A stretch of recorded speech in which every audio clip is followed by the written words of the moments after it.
Hi guys, episode 10. We left it. Joy's just been busted. Selling aerobics lessons in a rented apartment with an American girl, both busted, down the police station.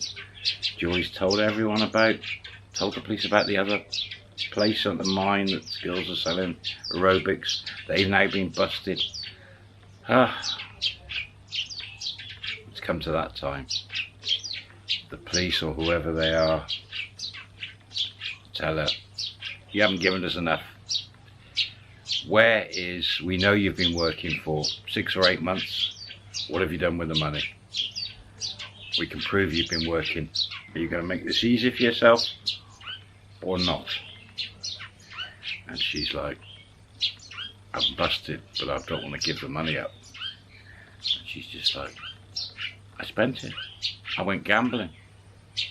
I'm addicted. Well, is there any gambling around there? She came straight up with it. I'm gambling. Been gambling online or in some casino, or where does she know about a casino? How can she back that story up? But she's just basically saying, I've been gambling it, playing cards, been doing this with the girls on the mine, I've been gambling, and I love gambling. And I've not been making money. That girl, other girls had all the money. She's had everything. Well, they can't, unless they find the money, they can't prove this either way, but they're like, okay.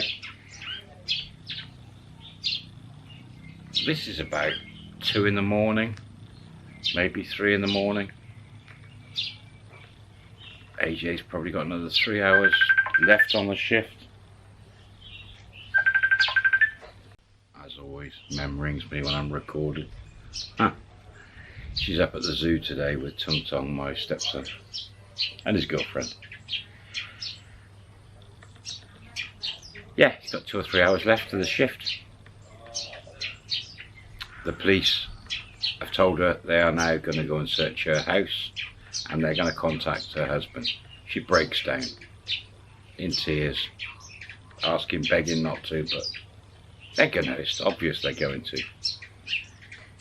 So they send a police unit up to the mine, contact the foreman. They're not going to discuss with the foreman what's happened. They're just saying to the foreman, this guy, we need him, and we need him to come to the police station. And they're not saying why. It's up to AJ to tell his bosses what's happened. But people on the mine are not daft. Earlier there was a bust at the edge of the mine where the girls were selling aerobics, and now suddenly, an hour or so later, AJ's being pulled. They're not daft. They're going to know something's got to be connected to his missus. And his foreman's like, okay. They won't tell him. So he goes out, pulls AJ off equipment, replacing him with someone. AJ's like, what? No idea what's going on. Comes to the office. There's the police or immigration, whoever they are. And they explain to him that they need him to come to the station, with reference his wife. And he's immediately like, what's happened? Is she okay? Has she had an accident? They know, no, it's not had an accident. We'll explain on the way. Get out of this office, get out your mind, go and get your stuff. And he's like, I've got my car here, or what? And they say, well, we also need to go to your home. And he's like, okay. This is going to take, he speaks to his foreman, it's going to take all night possibly. Something going on, I don't know what. He said, I'll leave my car here, and he goes off with the police.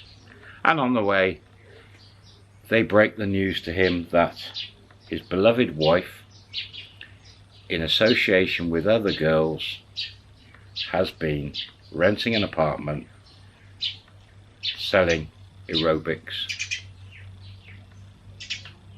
while he's at work.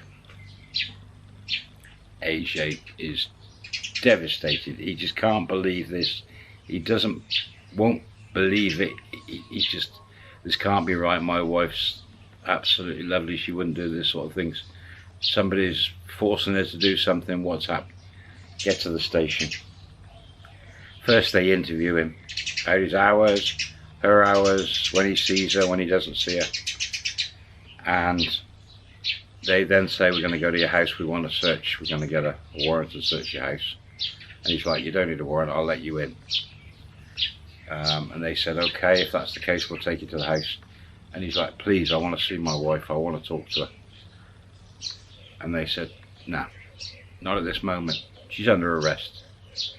We'll go to the house. They then take him off to the house. He is gobsmacked, he can't believe what's happening. Get to the house and he's like, what do you want to see? And they go through the house. They can't find anything.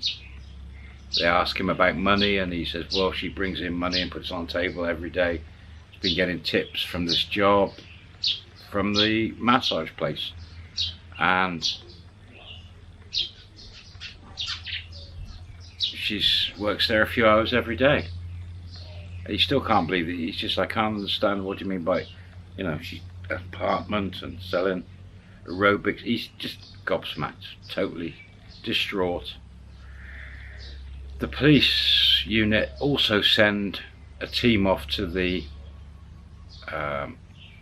Mal shop, but they can't get it, it's all closed up. It's not open at night. So later in the day, just in case I forget to tell the team, go there, go to her boss, and in there she's got a locker room at the back, a little locker, and they asked entry to the locker, and these people, they won't tell her what, tell this boss of the foot massage what's going on, but anyway, they got a locker for Joy, and they open the locker. There's like $10,000 in cash in there, and a couple of bits and pieces. Confiscate it. But back to AJ, they go through the house, they don't find anything. He said, they asked him to, how much cash is in the house? And he's got a safe, he said, and he said, within this number, and there's only other cashes here and here. And he takes them, opens the safe, shows them everything, all corroborates his story. He said, I can show all the money for this, receipts, everything. They check it all out. They have a look around. They don't search every inch because they don't find any other money. So why they didn't search every inch, I don't know. But luckily for Joy, they didn't. They take AJ back to the station. And eventually, 7 in the morning, 8 in the morning, that team then heads off to that shop. They allow AJ to speak to Joy with somebody there. And AJ goes into the room where she's being held, there's someone there. And she's in tears and just keeps saying sorry, and he's like, is this true? What have you done? What? And she's like, they made me do it, these girls, they made me sell aerobics and they pushed me into this and I didn't make any money, and he's believing it. These girls are forcing you to do this, they've been bullying you and you're not making any money. She said, I only made the tips I put on the table, I show you. And he's like, what? Anyway, they separate him and her, take him back off. News comes in from the shop, 10,000. And they sit him down and say, right, we have found a large amount of money, over $10,000 at this shop, and it's not from there. We can't, even though there's phone calls and stuff, we physically can't put her in that apartment for 8 months, just taking phone calls. The other girls are talking some stuff, they're all blaming each other, but we've got enough proof because of the sting that she was selling aerobics, and that's all we need to put a case against her, whatever we decide to do. You've got nothing, we're happy with all your story because we've checked for your work, you're always at work, you're not making phone calls through the night to her, you're not orchestrating anything, there's nothing from your phone records or anything that you've said that shows you're involved in that. and the way you acted and everything, we believe you didn't have a clue what was going on. We totally believe you, and we're really sorry, but our officer will run you back to the mine. Noisy builder bikes. Why have they all got two-stroke bikes that are so noisy? We'll run you back to the mine, get your car and go home. We'll be in touch later today. We're keeping your wife in custody, and we're going to decide what to do with her. And of course AJ's, well, what can you do? What are you thinking? So we're not going to say at the moment. We're going to go first in front of a judge, and we're going to decide, put a case forward, and we'll let you know as soon as possible. You can visit her later at the end of the day. So go home, get your car. He's straight on the phone, leaving there. On the way in the police car to the mine, he rings his best friend, who's finished shift now, tells him what's happened. He gets to the mine, gets his car, goes to his friend's house, and his friend's Thai wife, and he asks her if she can maybe contact, he's got the phone with the police, if she can talk Thai and maybe get more information. He's absolutely gobsmacked. His friend can't believe it, but his friend's wife says, I suspected something was going on. I'd heard whispers and things, but I wasn't sure.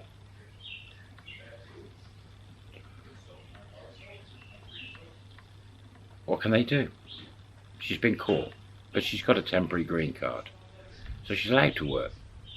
But that, is it legal in that state? Well, apparently not what she was doing, and I don't know the legalities. But anyway, they were breaking the law. She's breaking the terms and conditions of her green card, her temporary visa, her visa. Would they throw her in jail? Will they give her a big fine? They take all those girls through the proceedings in front of a judge, and this is the immigration department for her. The other ones are just local police. All the different forces come together for these things, apparently. There was various. All the girls that were legally gone past, got citizenship, or they're American. All the girls, apart from one Philippine girl at the mine, the mine house of ill repute, one Philippine girl is held, and Joy is held. All the rest have been put through in front of the judge, all been given heavy fines and warnings, and no one's been sent to jail, but everything's been shut down and been told they're watching it. The Philippine girl says she has no money.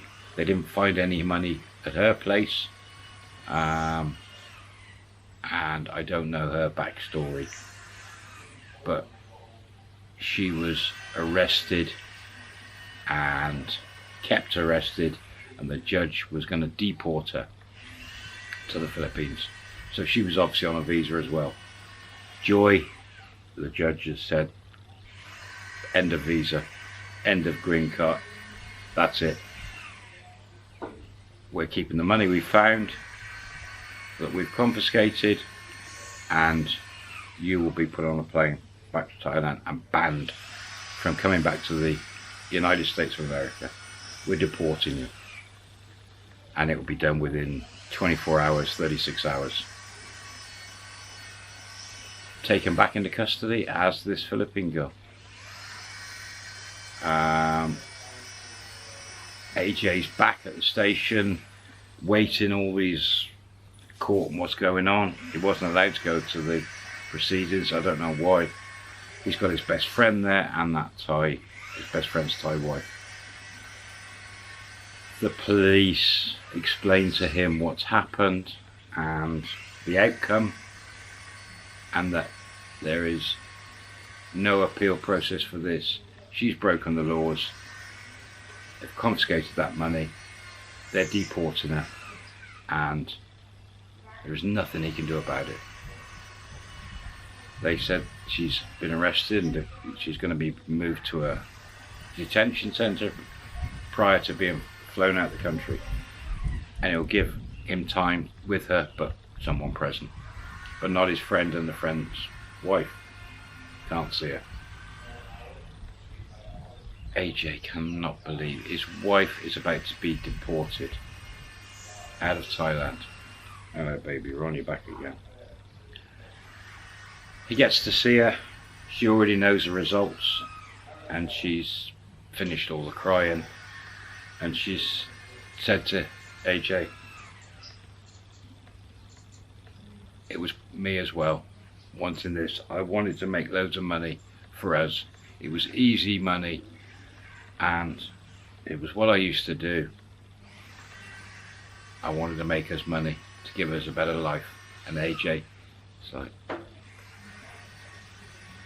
he's sort of coming to terms with it. He said, I can't believe you did all this. Usual feelings and everything comes out. But he's quite practical, and he's like, well, they're sending you on a plane back to Thailand.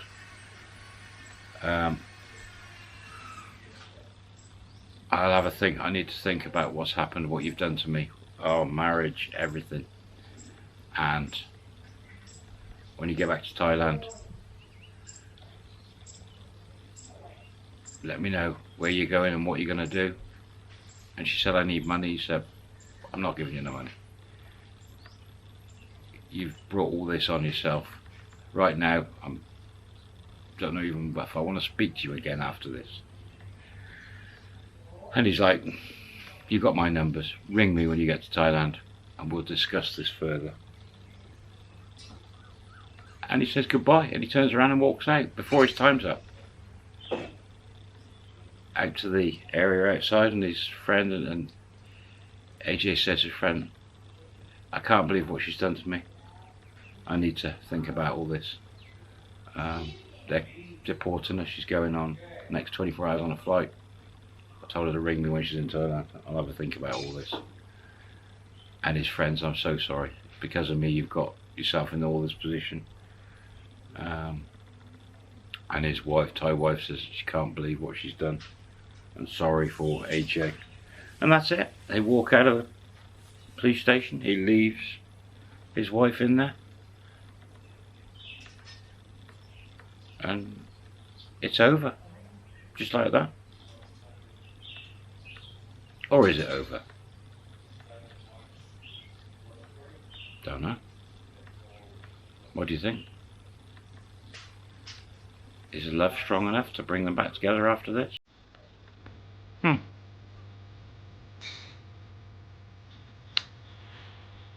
I'll see you next time, guys. Bye for now.